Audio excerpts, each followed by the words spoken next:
मदनलाल धिंगरा।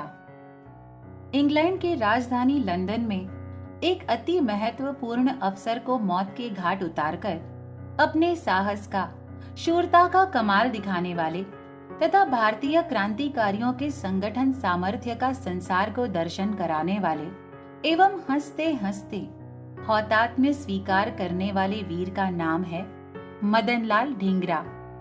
किसी से कुछ कहे बिना मदनलाल एक दिन घर छोड़ चले गए। मुंबई पहुंचकर उन्होंने एक जहाज पर फायरमैन का काम स्वीकार किया और इंग्लैंड में दाखिल हुए। स्वातंत्र्य वीर सावरकर उनके पूर्व ही इंग्लैंड में पहुंचे थे और उन्होंने वहां अपना कार्य आरंभ भी किया था। मदनलाल के साथ संपर्क बनाने के लिए उन्होंने अपने मित्रों से कहा और एक दिन वे अपना व्याख्यान सुनने आए ऐसी योजना बनाई। सावरकर जी का व्याख्यान सुनने के बाद मदनलाल के समूचे जीवन में परिवर्तन हुआ। उनके तथा सावरकर जी के बीच में गहरा स्नेह भाव विकसित हुआ। बड़े जोर शोर से उन्होंने स्वदेशी का कार्य आरंभ किया। मदनलाल ने उनसे पूछा, क्या हौतात्म्य दिखाने की घड़ी आ पहुंची है? सावरकर जी ने उत्तर दिया, किसी हुतात्मा ने अगर तय ही किया हो और वो यदि तैयार हो तब तो हौतात्म्य की घड़ी आई ही होगी। इसी दरमियान भारत में क्रांतिकारियों पर होती जुर्म जबरदस्ती सीमा लांघ चुकी थी। दमन चक्र जोरों पर था। मामूली सा भी बहाना खोजकर युवकों को कठोर सजा और वो भी आजीवन काले पानी फरमाई जा रही थी। उसके फलस्वरूप भारत में हो रहे दमन चक्र के प्रतिशोध के रूप में सीधे इंग्लैंड में ही जबरदस्त धमाका करने पर क्रांतिकारी सोच रहे थे। उनके बड़े भाई डॉक्टर चंद्रा ने उन्हें नेशनल इंडियन एसोसिएशन, इस संस्था में दाखिल होने की सलाह दी। संस्था की सचिव मिस एना जोसेफिन बेक इनसे मिलने के लिए भी सुझाया। इतना ही नहीं तो संस्था के कोषाध्यक्ष कर्जन वायली के नाम एक अलग पत्र लिखकर मदनलाल में सुधार लाने की उनसे प्रार्थना की। कर्जन वायली ने मदनलाल को मिलने के लिए बुलाया।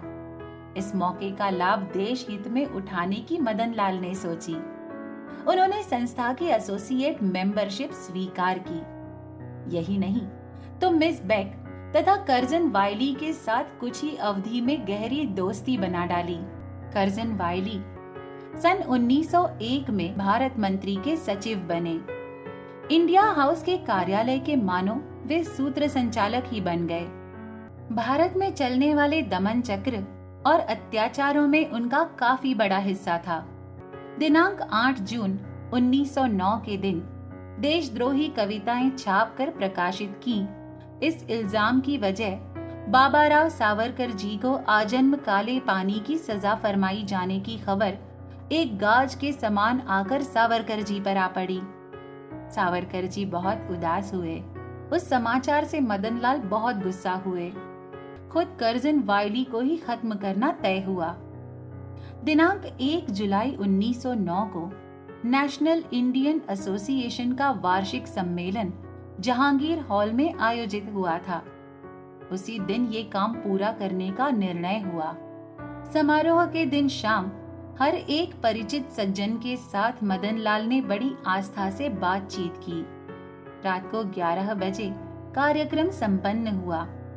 वे कर्जन वायली के साथ बातें करते हॉल के मुख्य दरवाजे से होकर सीढ़ियों पर पहुंचे।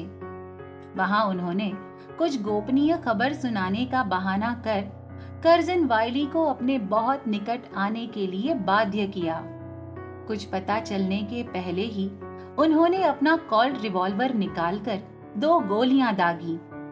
पहली दाईं आंख की धज्जियां उड़ाती दिमाग में धसी, दूसरी बाईं आंख के नीचे से खोपड़ी छेद कर गई। कर्जन वायली लड़खड़ाते पीछे लुढ़के। मदनलाल ने फिर से और 2 गोलियां उनके सीने पर दागी। वे नीचे गिर गए। गोली चलने की आवाज सुनकर मूल मुंबई का निवासी लेकिन अब शंघाई में डॉक्टरी करने वाला डॉक्टर कावस जी लाल काका धिंगरा की ओर दौड़ पड़ा। स्व सुरक्षा हेतु धिंगरा ने एक गोली उस पर दागी। सीने में गोली लगने से लाल काका नीचे गिर गए। आखिरी गोली मदन लाल ने खुद अपने ऊपर दागने का प्रयास किया, लेकिन उसी समय और दूसरे लोग उन्हें पकड़ने के लिए आगे बढ़े। उनके साथ मदन लाल की काफी हाथापाई हुई। उसी दौरान मदन लाल ने सर लेस्ली प्रोबिन को उठाकर जोर से पटक दिया। उससे उनकी 2 पसलियां टूटी। फिर भी मदन लाल पकड़े ही गए। करजन वायली की उसी जगह तो डॉक्टर लाल काका की अस्पताल की राह पर मौत हुई। धिंगरा को वॉल्टन स्ट्रीट पुलिस थाने में ले जाया गया।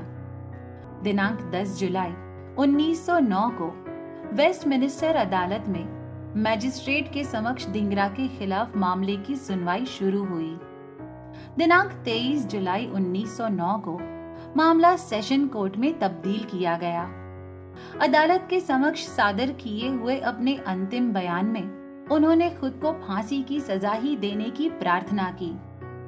उसके फलस्वरूप अपने देश बांधवों के मन में उसका प्रतिशोध लेने की लहर उभर कर आएगी, ऐसा उन्होंने आखिर में कहा। बेशक उन्हें फांसी की सजा फरमाई गई। दिनांक 17 अगस्त 1909 के दिन पैंटन विले कारागृह में वे अविचल वृत्ति से फांसी चढ़ गए। उनके हौतात्म्य से दुनिया भर के स्वतंत्रतावादी तथा क्रांतिकारी प्रभावित हुए।